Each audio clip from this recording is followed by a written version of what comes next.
दोस्तों, तो शुरू करते हैं इस ऑडियो बुक का पार्ट 7। पॉइंट 1, ऐसा बिजनेस जहां आपकी मौजूदगी जरूरी ना हो, जो दूसरे लोग आपके लिए चलाए। क्योंकि आप वहां ज्यादा वक्त देंगे तो वो बिजनेस नहीं, नौकरी होगी। पॉइंट 2, रियल एस्टेट में पैसा लगाए। पॉइंट 3, स्टॉक और बांड खरीदे। जब एसेट खरीदे तो अपनी पसंद की चीजों पर पैसा लगाए, क्योंकि आपका मन होगा तभी आप उसमें ध्यान दे पाएंगे। अगर उसमें आपकी रुचि होगी तो आप उसे बेहतर समझ पाएंगे। रॉबर्ट को रियल एस्टेट और स्टॉक्स में रुचि थी, खासकर छोटी कंपनियों में इन्वेस्ट करना। अपने अमीर डैड की सलाह पर उसने अपनी नौकरी कभी नहीं छोड़ी। वो जॉब करता रहा, साथ ही अपने एसेट कॉलम को बड़ा और मजबूत बनाता चला गया। एक पैसा भी जो आप कमाते हैं उसे बेकार न जाने दें। अपने पैसे को अपना गुलाम मानकर चलिए, जो आपके लिए काम करे। आप लग्जरी खरीदना चाहते हैं, शौक से खरीदे, कोई बड़ी बात नहीं। मगर ये ना भूले कि अमीर और मिडिल क्लास में यही सोच का फर्क है। जहां मिडिल क्लास पैसा आते ही पहले लग्जरी में खर्च करेगा, वहीं अमीर आदमी उसे अंत में खरीदेगा। इतना समझ लेने के बाद अब अगले चैप्टर में आप अमीर लोगों के सबसे बड़े सीक्रेट के बारे में जानेंगे। सबक 5, अमीर पैसा इन्वेंट करते हैं। पैसा। अलेक्जेंडर ग्राहम बेल ने टेलीफोन इन्वेंट करने के बाद उसे पेटेंट कर दिया था। इनका बिजनेस बड़ा और संभालने में मुश्किल होने लगी, तो वे वेस्टर्न यूनियन गए और उन्हें अपना पेटेंट और छोटी सी कंपनी $100,000 में बेचने की पेशकश की। उस वक्त के वेस्टर्न यूनियन के प्रेसिडेंट ने पेशकश ठुकरा दी।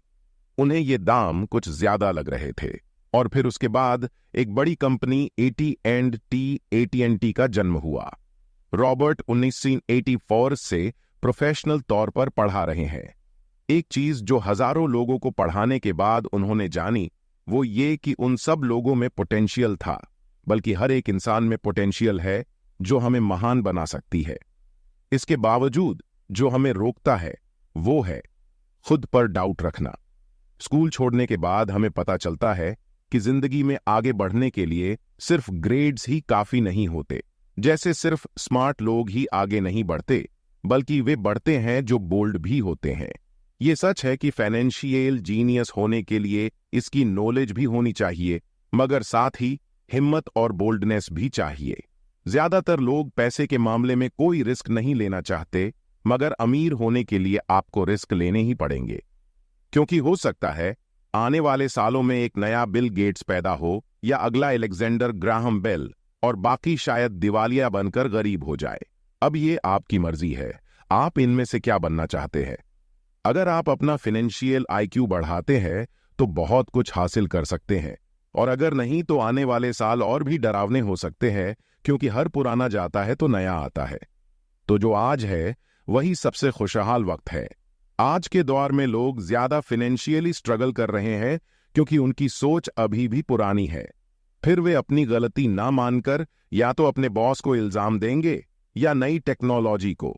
जो कभी कल के दौर में एसेट था वही आज लायबिलिटी बन चुका है। तो आपको अपडेट रहने की जरूरत है। रॉबर्ट ने एक गेम डिजाइन किया है जिसे वे कैश फ्लो कहते हैं। ये लोगों को सिखाता है कि पैसा कैसे काम करता है, अमीर बनने की राह क्या है, और रेट रेस से बाहर कैसे निकले। ये सारी चीजें इस गेम से समझाने की कोशिश की गई। एक दिन एक औरत आई। गेम खेलने के दौरान उसने एक बोट कार्ड जीता, जिसका मतलब था कि उसने उस गेम में एक बोट जीती। वो